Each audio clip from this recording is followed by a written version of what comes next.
everyone, I'm the Rev, and this is the FF1600 on iRacing. What a fantastic little car this is. You guys told me to give it a try, so that's exactly what I did.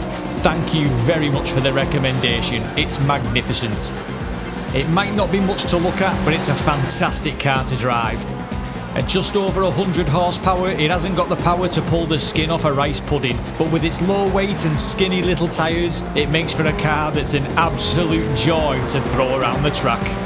This fabulous little car alone was worth the 1 month subscription that I paid for iRacing. In this video, we're going to see my first couple of races in the car. Could I make my way out of rookies? Let's find out.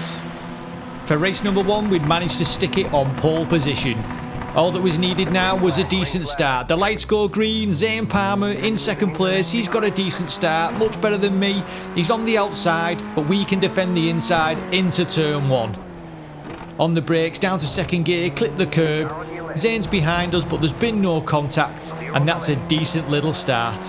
This track, the Rouge Scourgeon Motor Centre, was brand new to me. That may be the pronunciation, it may not. You know what I'm like, I struggle with English as it is.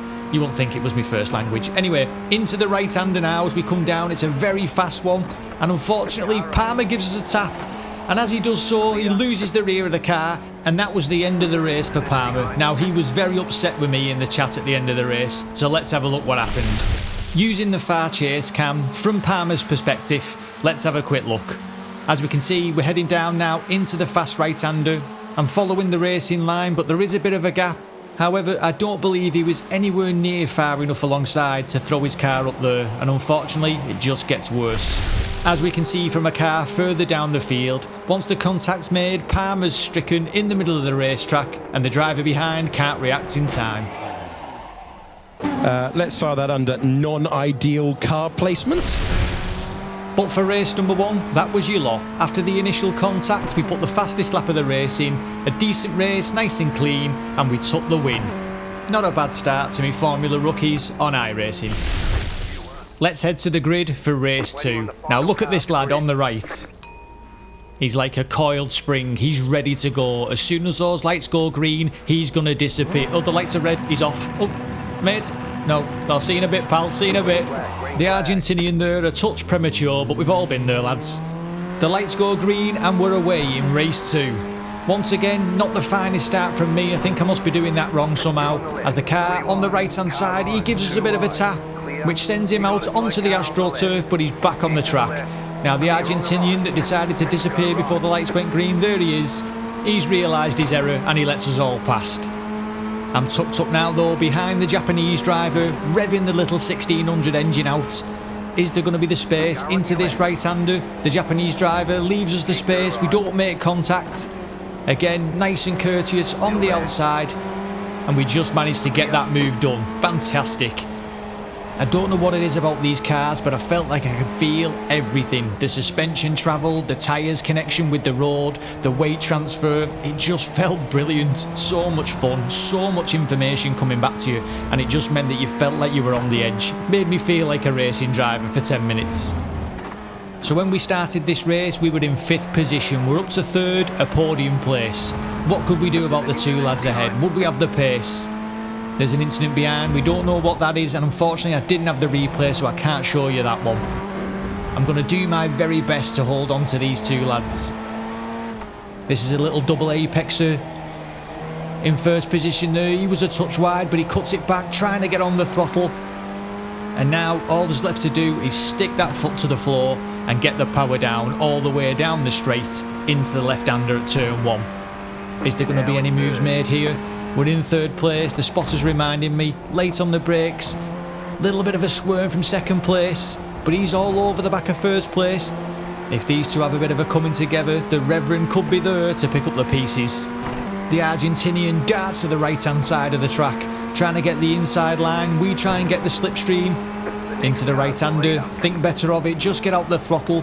But the Polish lad's going to try and go round the outside, holds on to the 1600, can he make this stick? I don't think he can, he's going to be later on the power, and the Argentinian's back in the lead. We left him the room there on the inside, we don't want to be the cause of any catastrophic accidents. But so far in rookies there's been some tight racing at the front. It's been really good, really enjoyed it. Back onto the power now, heading down into the tight braking zone. The lad in front, he's on the brakes a little bit earlier than I was expecting. I had to take avoiding action, that's completely my fault. Nearly went into the back of him, and then unfortunately I've ran him wide a little bit there, but I realised that thankfully, and I let him have the inside for the next corner. Do not want to be gaining positions by running players wide. That's not what I'm about, and that's not how I want to go racing. So unfortunately that's a couple of incident points on the board, but all we can do is try and mitigate that now by not gaining any more. We get a decent run out of the final turn. We're as close now as we've ever been. Might get a bit of a slipstream here from the 1600. Tiny little bit of rubber banding, maybe a bit of lag, I'm not sure, but he doesn't defend the inside. I'm late on the brakes, but credit to him, he's just as late as me. Can I get the cut back underneath him? He has a big moment, nearly loses the rear. We managed to go up the inside. Little shake of the head from me, but we got the place. We're up to second. Skipping forward a lap, it didn't take long before I was on the back of the Argentinian. I was feeling good in this little 1600, fastest lap of the race from me, just in the 128s. Might be fast for me, but it's probably not fast for you lads out there. But we're up now, close with the Argentinian. He has a little bit of a moment on the grass. There's loads of space now on the inside. I position the car, he says no, tries to force me onto the grass once, isn't enough, tries it again, gives me another tap. But he's still there on my left hand side. It's going to be tight now into the right hander. I take the racing line, keep it tight, but there's contact between us. We both spin and we both end up losing a couple of positions. But not to be deterred, we cracked on.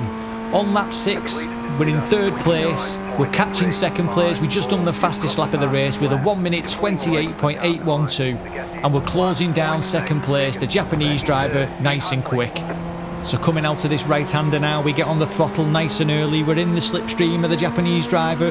He has a little bit of a dart to the right, gives me a bit of a scare, but then luckily moves over to the left and allows the room. Great bit of driving there. We're side by side now again into this right-hander. Little bit of contact there, but I have to be honest and say I didn't even feel that through the wheel, so I didn't even know it had happened until I saw this replay. Heading into the left-hander, I felt at the time like I'd given him enough room, but he gives me a tap, pushes me out onto the AstroTurf, but we managed to get away with that one as well. Not fantastic there from both of us, if I'm honest. Looking at the replay now, in the edit, I probably should have given him that corner. But you live and you learn, there was no harm done. Heading now though into the hairpin, he covers the inside, it's quite late though. Can I get tucked up the inside there? Tried the old switcheroo, didn't get it done. But we're still now attached to this Japanese driver. I think there was tiny little bits of lag with him as well. There just seemed to be a little bit of rubber banding. So I'm not sure the netcode's quite as strong as that on the Man Ultimate. Into the final corner now, he's a bit wide. I've got the tight line. Get on the power, we're heading into the last lap and we've got the move done.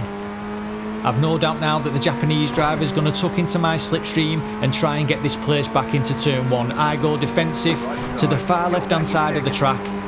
He's on the outside, late on the brakes, but so are we, and we managed to get the corner. It's our corner, it's our position, and with that we could pull away from the Japanese driver. And we brought the car home in second place. So not a terrible result. Now, do you remember the Argentine from race 2 that we had a bit of contact with? Well, he was back for race 3. This time he'd stuck it on pole position. We were starting in second place, so it was time for another battle against the Argentine. Off the line it was status quo. He got a decent start, I got a decent enough start, and it was just time to settle down into second place and see if we could get onto the back of this Argentinian driver. Now in race 2 I felt we had the pace on him, so I was hoping that in race 3 it was going to be the same. But you never know, he could have improved from session to session. We'd had a change of top because we were sweating like a pig. It's been 32 degrees here in the UK, which is far too hot for a little ginger jellyfish skin person like me. I struggle in the hot weather, and when you're doing a bit of sim racing, it's even hotter. However, I think I bought iRacing at just the right time, because these little short 12-minute races, these are just about my limit before it gets far too hot in the rig and I have to take a break. But by the end of lap 2, I was onto the back of the Argentinian. I'd settled down nicely into the race, my pace was decent, and it was all about giving this Argentinian driver something to think about. I wanted to stick my nose all over his mirror. Something about that sounds very weird, but you know what I mean. The more I drove these cars, the more I liked them, and the more I drove them, the more confidence I got with them. In order to extract a bit more pace out of them, you had to be sliding the car. It had to be a controlled slide, granted, but you had to be sliding the car around. That's where you found the pace.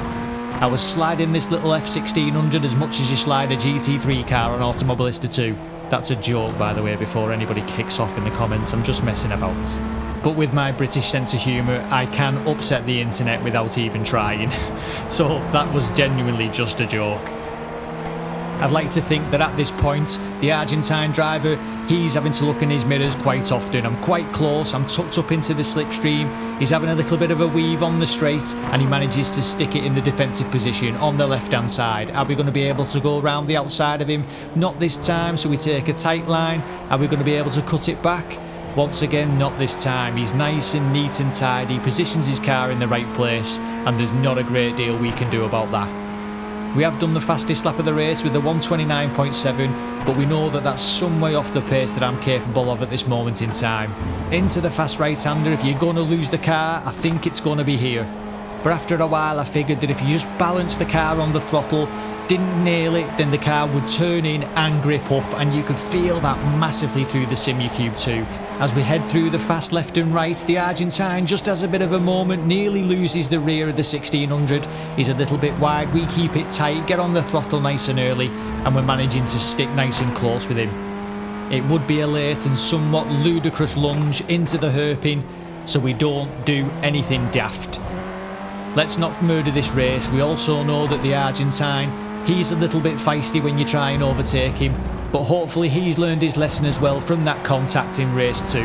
But when you come across the same drivers, obviously you get a feel for what they're like. So that lets you have that little bit of experience and try and have that little bit more composure and a little bit of patience behind them. Out to the final turn now, once again in the slipstream of the 1600. He goes defensive early. Is he going to stay on that side of the track? I think he's realised that we're too far back this time to make a move, but he still has a little bit of a weave around, so we are going to give that 1600 in front a wide berth if we can. Tight right-hander now, keeping a tight line. He's just drifted ever so slightly wide, and we're going to be in the slipstream as we head down the hill. Revving out this little 1600, she doesn't half sound great too. Have to give iRacing credit where it's due. This little car feels great and sounds great, and in the time I've spent with it, it's promoted some great racing. As we head through the S's once more, we're still tight up with the Argentine. Little bit of a moment from me, took too much curb, unsettled the front of the car, and I felt like I'd lost a bit of time there. But luckily for me, the Argentine, he's a little bit wide, and we were just able to take the corner that little bit tighter than him and get on the power early. Now, if you like what I do on this channel, whether it's iRacing, Le Mans Ultimate, Automobilista 2, I play a bit of everything. If you like what I do, please hit that like and subscribe button, as it just helps me grow. And the more I grow, the more that I can continue to make content. If you don't like what I do, then never mind, you can't win them all in this life. Round this final turn, once again, this Argentine driver so far in this race, he hasn't put a foot wrong. We have to give credit where it's due. But once again, we're in the slipstream. Rev this little 1600 out, Rev. He's going defensive, but once again, we're not close enough. Little bit later on the brakes, so we're trying to get a feel for where he's going to brake into turn 1. If we can get alongside him on the outside, we might be able to do a bit of a late brake and then have the inside for turn 2. But we've got a slipstream this time. This is going to be a replay now from race 2. I'm on the outside this time, he's on the inside. I just back out of it. I have learned from race 2, and the last thing I want to be is at the side of him into that corner. We're still close though, the nose of this 1600 right up with him. I've got the inside, he's got the outside there, which is going to become the inside. It's like a dance. But fair play to him, he gives us the space and I give him the space. This is much better than race 2. This is the closest now that I've been as we head down the hill. An opportunity to overtake, could be into the hairpin. I'm on the outside, he's on the inside. He holds the inside line, again, doesn't run me out wide, which is nice. I give him the room, but this has allowed that guy there in third place. He's sneaking up to us, we're inviting him onto us now as we start to battle. The pace drops and it just invites other people into the race. It's tight as a gnat's chuff now in this race between first, second and third. I get on the power early, the car hooked up really well, you could feel it in the steering wheel. This was going to be the opportunity, it was the closest I'd been in the slipstream. He goes defensive early, has a little bit of a thought of coming back out, but luckily he doesn't. We sized him up for the lap before, this time we're later on the brakes than he is, and we've got the inside for the right-hander. And look at third place there, he's a cheeky monkey, he slipped up as well. Come on mate. Radu Yanis, great little opportunistic move there pal, fantastic. Let's have another look at that move, only this time from the nose of the lad in third place. I've got the outside, I'm later on the brakes than the Argentine, I go around the outside, manage to keep a tight line, and up comes third place, he's now in second. Fantastic bit of driving mate, well done. Once we got that battle done with the Argentine driver, it was plain sailing from there. Radu held on to second place, and that was another win for us in Formula Rookies. And with that, we were promoted. We could now drive the D class on iRacing. Finally! Yes! Yes! Yes!